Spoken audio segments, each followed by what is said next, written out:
இந்தியாவில் பொதுமக்கள் அதிகம் பயன்படுத்தும் ஆன்டிபயோட்டிக் மருந்துகள் தங்களின் சக்தியை இழந்து வருவதாகவும், இதனால் சாதாரண தொற்றுகளுக்கு கூட சிகிச்சை அளிக்க முடியாத சூழல் உருவாகியுள்ளதாகவும் இந்திய மருத்துவ ஆராய்ச்சி கவுன்சில் எச்சரித்துள்ளது.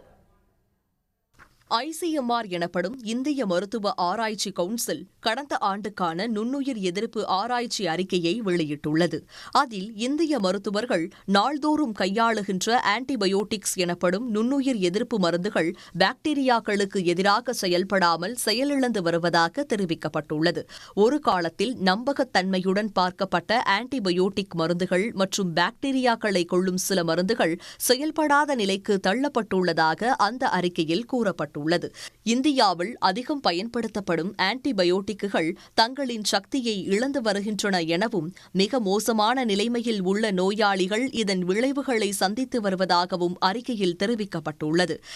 பாக்டீரியாக்களின் அதீத எதிர்ப்பு ஆற்றல் காரணமாக முந்தைய காலங்களில் மிகவும் எளிதாக சிகிச்சை அளிக்கப்பட்டு வந்த சிறுநீர் பாதை தொற்று, நிமோனியா காய்ச்சல், செப்சிஸ் எனப்படும் இரத்தத்தில் நோய் தொற்று நுழையும் நிலை போன்றவற்றிற்கு சிகிச்சை அளிப்பதில் கடினமான சூழல் ஏற்பட்டுள்ளதாகவும் அறிக்கையில் கூறப்பட்டுள்ளது. விரைவில் சாதாரண தொற்றுகளுக்கு கூட சிகிச்சை வழங்க முடியாத நிலை உருவாகலாம் என்றும் எச்சரிக்கப்பட்டுள்ளது.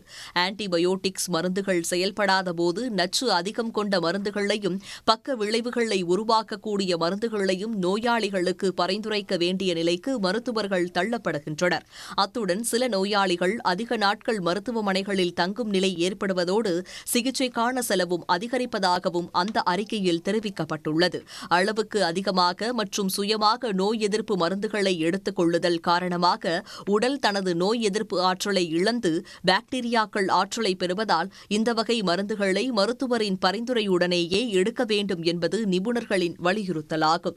உடனுக்குடன் செய்திகளை தெரிந்து கொள்ள சன் நியூஸ் பெல் ஐகானை கிளிக் பண்ணுங்க.